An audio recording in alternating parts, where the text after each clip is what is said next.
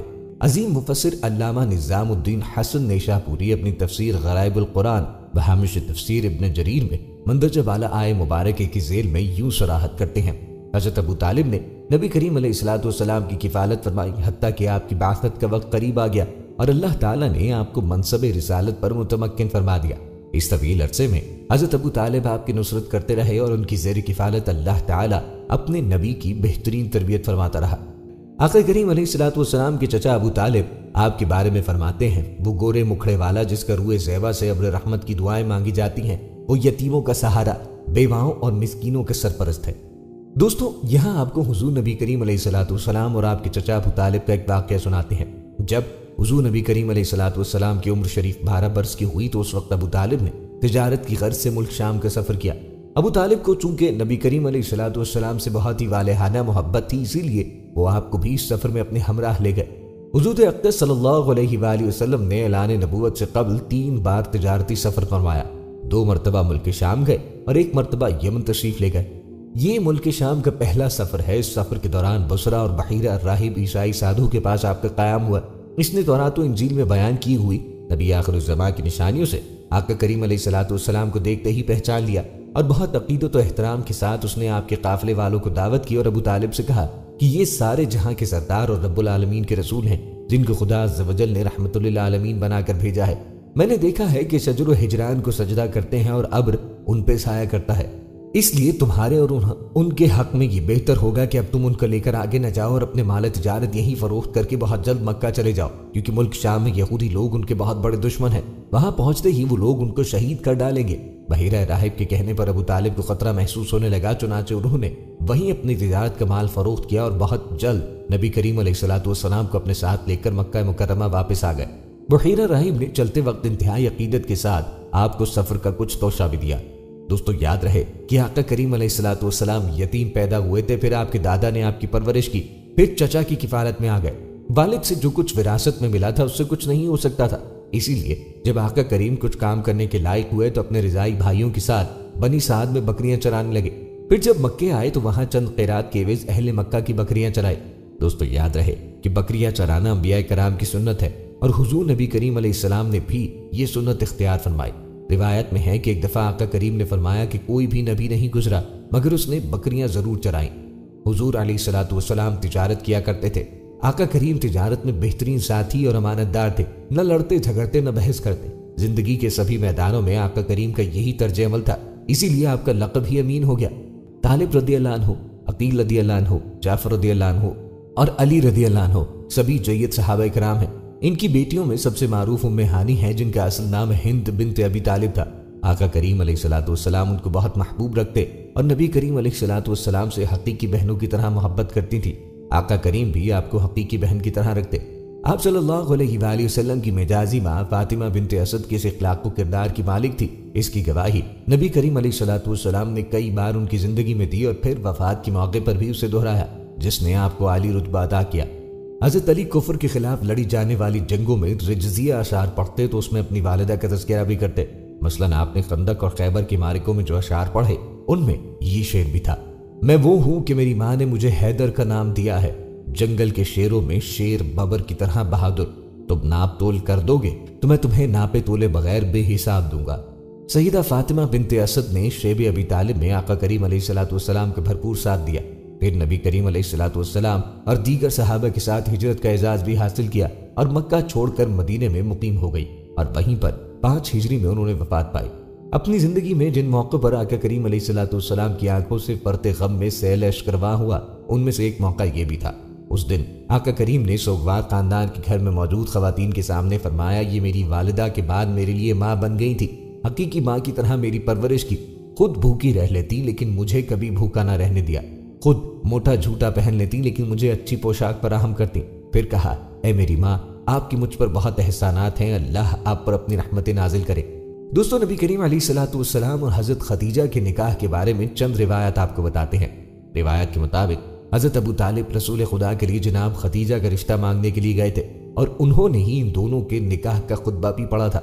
روایت کو ذکر کرتے ہیں، مرحوم شیخ صدوق نے اپنی کتاب من لا یحضر الفقیہ میں لکھا ہے، جب رسول خدا خدیجہ بنت خولد کے رشتے کی بات ان کے والد یا چچا سے کر رہے تھے تو جناب ابو طالب قریش کے سامنے حاضر ہوئے اور کمرے کے دروازے کے دونوں حصوں کو پکڑ کر نکاح کے خطبے کا ایسے آغاز کیا، تمام تعریف اس خدا کے لیے کہ جس نے ہمیں نسل ابراہیم اور اسماعیل کی اولاد سے قرار دیا اور ہمارے لیے ایسے گھر خانہ کعبہ کو قرار دیا جس کے گرد لوگ طواف کرتے ہیں، اور وہ پرامن حرم قرار دیا ہے کہ تمام دنیا سے نعمتیں اس کی طرف لائی جاتی ہیں، اور ہمیں اپنے دیار میں لوگوں پر حاکم قرار دیا۔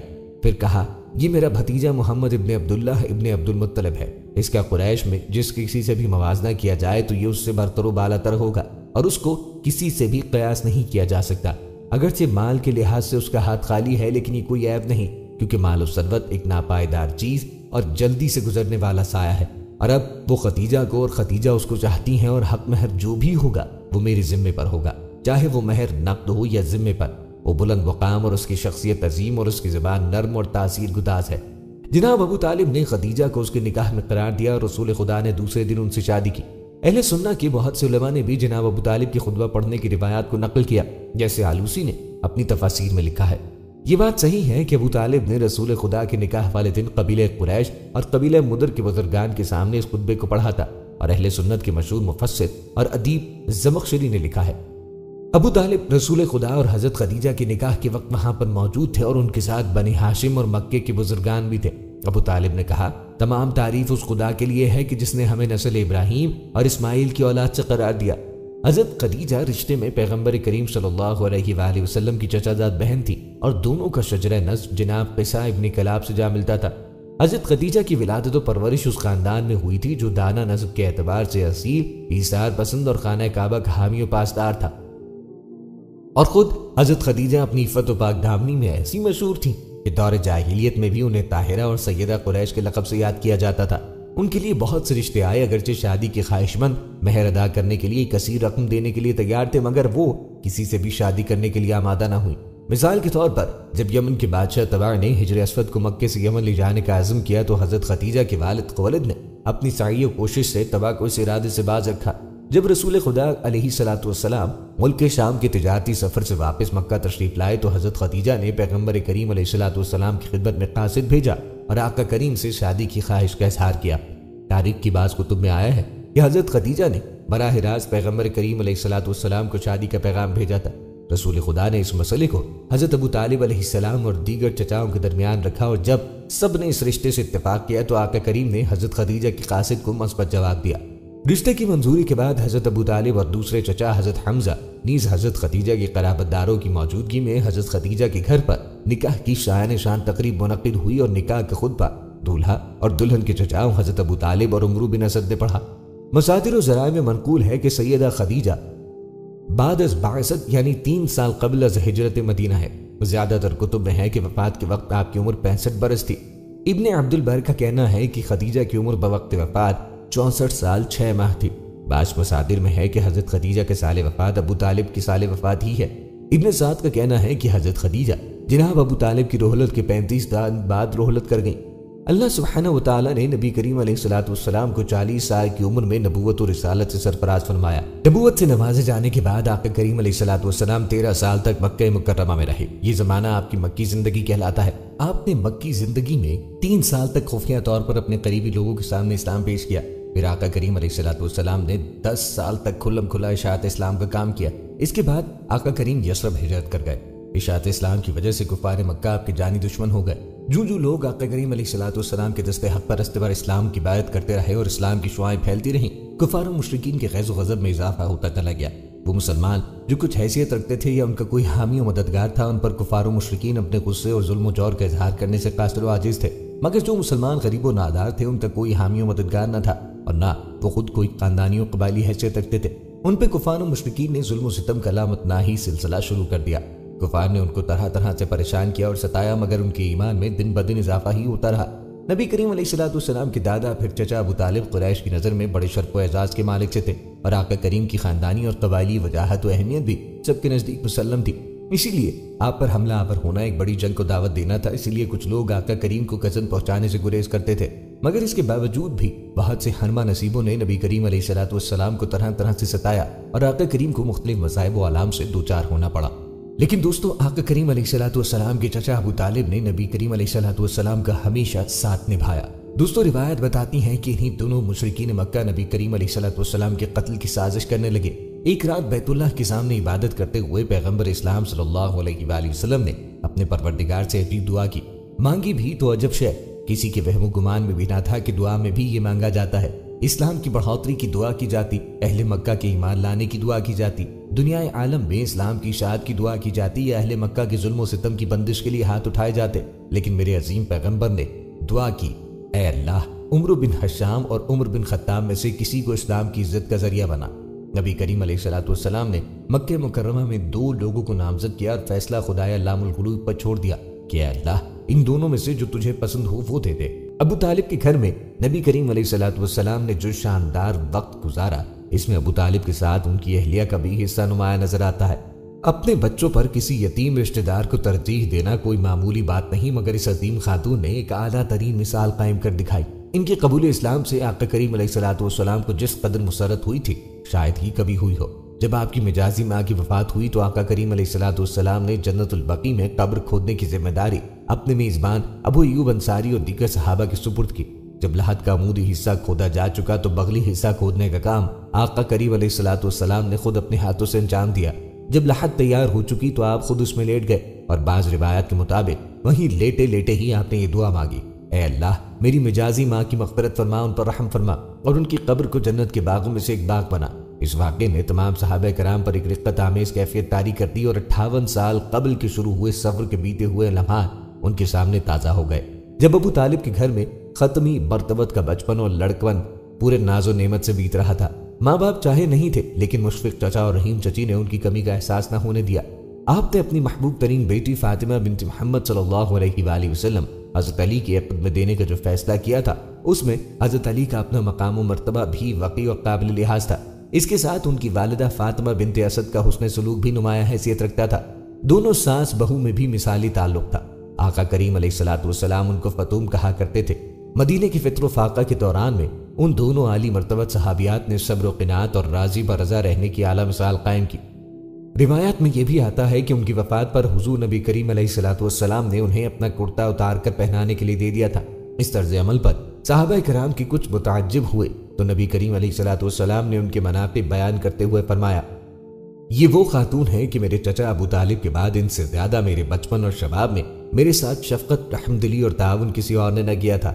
مجھے امید ہے کہ میری والدہ کو قبر کی سختیوں میں اللہ کی طرف سے آسائش اور آرام فراہم کیا جائے گا۔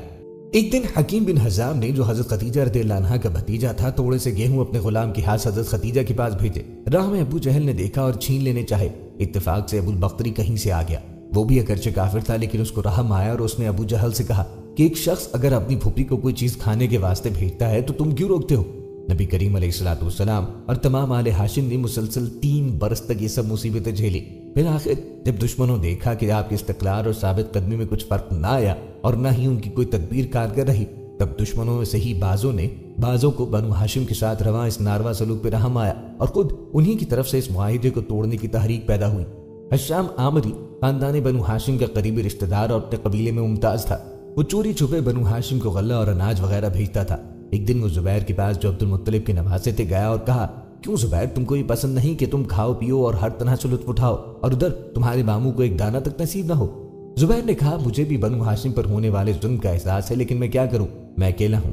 قسم خدا کہ اگر قریش میں سے ایک شخص بھی میرا حامی اور ساتھ دینے والا ہو تو میں ظالمانہ معاہدے کو پھاڑ کر پھینکنے میں دیر نہ لگاؤں۔ ہشام نے کہا، میں موجود ہوں، یعنی میں تمہارا ساتھ دینے کو تیار ہوں۔ دونوں مل کر مطعم بن عدی کے پاس گئے۔ ابو البختری ابن ہشام زمہ بن الاسود نے بھی اس معاہدے کے خلاف تحریک اٹھانے میں ساتھ دیا۔ دوسرے دن سب مل کے حرم میں گئے اور زبیر نے سب لوگوں کو مخاطب کر کے کہا، اے اہل مکہ، یہ کیا انصاف ہے؟ ہم تو عیش و آرام سے زندگی بسر کریں اور بنو ہاشم کو آب و دانہ نصیب نہ ہو۔ نہ کوئی ان کے ساتھ قرابت داری بناتا ہے، نہ وہ کسی سے کچھ خرید سکتے ہیں، نہ کسی کو کچھ بیچ سکتے ہیں۔ خدا کی قسم، جب تک یہ ظالمانہ معاہدہ چاک نہ کر دیا جائے گا میں چین سے نہ بیٹھوں گا۔ ابو جہل برابر سے بولا، ہرگز نہیں، اس معاہدے کو کوئی ہاتھ نہیں لگا سکتا۔ یہ سب کی اتفاق رائے سے قرار پایا۔ زما نے کہا، جھوٹ کہتا ہے، جب یہ معاہدہ لکھا گیا تب ہم بھی اس بات پر راضی نہ تھے۔ غرض مطعم نے ہاتھ بڑھا کر دستاویز چاک کی۔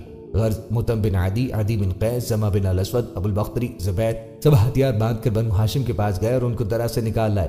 بقول ابن سعدیہ یہ 10 نبوی کا واقعہ ہے۔ اور ایک دوسری روایت کے مطابق جب یہ لوگ حرم میں اس بات پر بحث کر رہے تھے تو بحکم ربی دیمک اس معاہدے کو چاٹ گئے اور ظلم و ستم کی تمام تحریر مٹ گئی اور صرف اللہ کا نام باقی رہا۔ نبی کریم علیہ الصلوۃ والسلام کو اللہ کی طرف سے وحی کی گئی اور آقا کریم نے اپنے چچا ابو طالب کو اس کے متعلق بتایا تو انہوں نے فرمایا کہ کیا تمہیں اس کی خبر تمہارے خدا نے دی ہے؟ آقا کریم علیہ الصلوۃ والسلام نے فرمایا، ہاں۔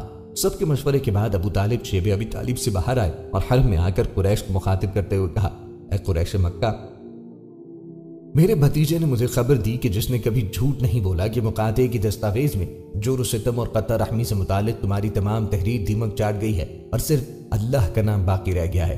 اب تم وہ صحیفہ منگوا کے دیکھ لو، اگر میرے بھتیجے کا بیان غلط نکلا تو میں اسے تمہارے حوالے کر دوں گا، پھر میں تمہیں بے اختیار چاہے قتل کر دوں اور چاہے زندہ رہنے دوں، لیکن اگر اس کی بات سچ نکلی تو ہمارے ساتھ اس بدسلوکی سے باز آؤ۔ ابو طالب کی بات سن کر حاضرین مجلس نے کہا کہ آپ نے انصاف کی بات کہی، دستاویز منگا کر دیکھی گئی، وہی بات سچ نکلی جس کی خبر دی گئی تھی۔ اس پر قریش کو ندامت ہوئی اور شرم سے ان کی آنکھیں جھک گئی۔ یہ کہہ کر ابو طالب تو گھاٹی کی طرف لوٹ آئے اور مجلس میں ابو جہل اور اس جیسے آدمیوں پر ملامت کی بوچھاڑ شروع ہوئی اور مقاطعے کے خاتمے کے حامی حضرات اسلحے سے لیس ہو کر شیب ابی طالب کی طرف گئے اور محصولین سے کہا کہ وہ اپنے گھروں میں جا کے آباد ہو جائے۔ اس طرح ظلم و ستم اور جور و تعدی کا یہ 3 سالہ طویل دور ختم ہوا۔ دوستوں، یاد رہے کہ آقا کریم علیہ الصلوۃ والسلام اور آپ کے صحابہ کرام کو اس اذیت سے نجات تو مل گئی، لیکن اس بائیکاٹ نے بہت سے صحابہ کی حالت خراب کر دی۔ آپ کے چچا ابو طالب کی صحت خراب ہوئی اور کچھ ہی دن میں وفات ہو گئی۔ اللہ تبارک و تعالیٰ نے پیغمبر اسلام کی دعا کو شرط قبولیت سے نوازا اور اسباب کی دنیا میں سیدنا عمر فاروق رضی اللہ عنہ کے اسلام لانے کے سبب یہ بنا کہ ایک روز تیغ برہنہ لیے جا رہے تھے۔ راستے میں بنو زہرہ سے تعلق رکھنے والا ایک شخص ملا جس نے پوچھا کہ عمر، خیریت، کہاں کا ارادہ ہے؟ کہنے لگے، محمد کو قتل کرنے جا رہا ہوں۔ اس نے نئے دین کا اعلان کر کے مکے والوں میں تفریق کی ہے، کیوں نہ اس قصے کو ہی ختم کر دوں؟ بنو زہرہ سے تعلق رکھنے والے شخص نے کہا، عمر، اگر تم نے ایسا کیا تو کیا بنو ہاشم و بنو زہرہ تم سے انتقام نہیں لیں گی؟ کہنے لگے، لگتا ہے تم بھی اس نئے دین میں شامل ہو چکے ہو۔ انہوں نے کہا کہ پھر پہلے اپنے گھر کی خبر تو لو، تمہاری بہنوں ہی مسلمان ہو چکے ہیں۔ جلال میں نکلنے والا عمر سیدھا بہن کے گھر پہنچتا ہے۔ یہاں سیدنا خباب بن الارت رضی اللہ عنہ ان کی بہنوئی بہن کو سورہ طہ پڑھا رہے تھے۔ باہر سے آواز سنی اور دروازے پر دستک دی۔ اندر سے پوچھا گیا، کون؟ عمر۔ نام سنتے ہی سیدنا خباب رضی اللہ عنہ چھپ گئے۔ عمر نے آتے ہی پوچھا، تم لوگ کیا پڑھ رہے تھے؟ انہوں نے بات ٹالتے ہوئے کہا، ہم آپس میں باتیں کر رہے تھے۔ کہنے لگے، میں نے سنا ہے تم نئے دین میں شامل ہو۔ بہنوئی نے کہا کہ عمر، وہ دین تیرے دین سے بہتر ہے، تو جس دین پر ہے یہ گمراہ راستہ ہے۔ بس سننا تھا کہ بہنوئی کو دے مارا زمین پر۔ بہن چھڑانے آئی تو اتنی زور سے اس کے چہرے پہ تماچا رسید کیا کہ ان کے چہرے سے خون نکل آیا۔ بہن کے چہرے پہ خون دیکھ کر غصہ ٹھنڈا ہوا اور بہنوئی کو چھوڑ کر الگ ہو بیٹھے اور کہنے لگے، اچھا لاؤ دکھاؤ، تم لوگ کیا پڑھ رہے تھے؟ بہن نے کہا، تم ابھی اس کلام کے آداب سے ناواقف ہو، اس کلام مقدس کے آداب ہے، پہلے تم وضو کرو پھر دکھاؤں گی۔ انہوں نے وضو کیا اور سورہ طہ پڑھنی شروع کی۔ یہ پڑھتے جا رہے تھے اور کلام الہی کی تاثیر قلب کو متاثر کیے جا رہی تھی۔ جناب ابن عرط رضی اللہ عنہ یہ منظر دیکھ کر باہر نکل آئے اور کہنے لگے، عمر، کل رات نبی کریم علیہ الصلوۃ والسلام نے بارگاہ خداوندی میں دعا کی تھی کہ اے اللہ، عمر بن ہشام یا عمر بن خطاب میں سے کسی کو اسلام کی عزت کا ذریعہ بنا، یا ان میں سے کسی ایک کے ذریعے اسلام کی تائید فرما۔ اے عمر، میرے دل نے گواہی دی تھی کہ دعائے پیغمبر نبی کریم علیہ الصلوۃ والسلام عمر بن خطاب کے حق میں پوری ہوگی۔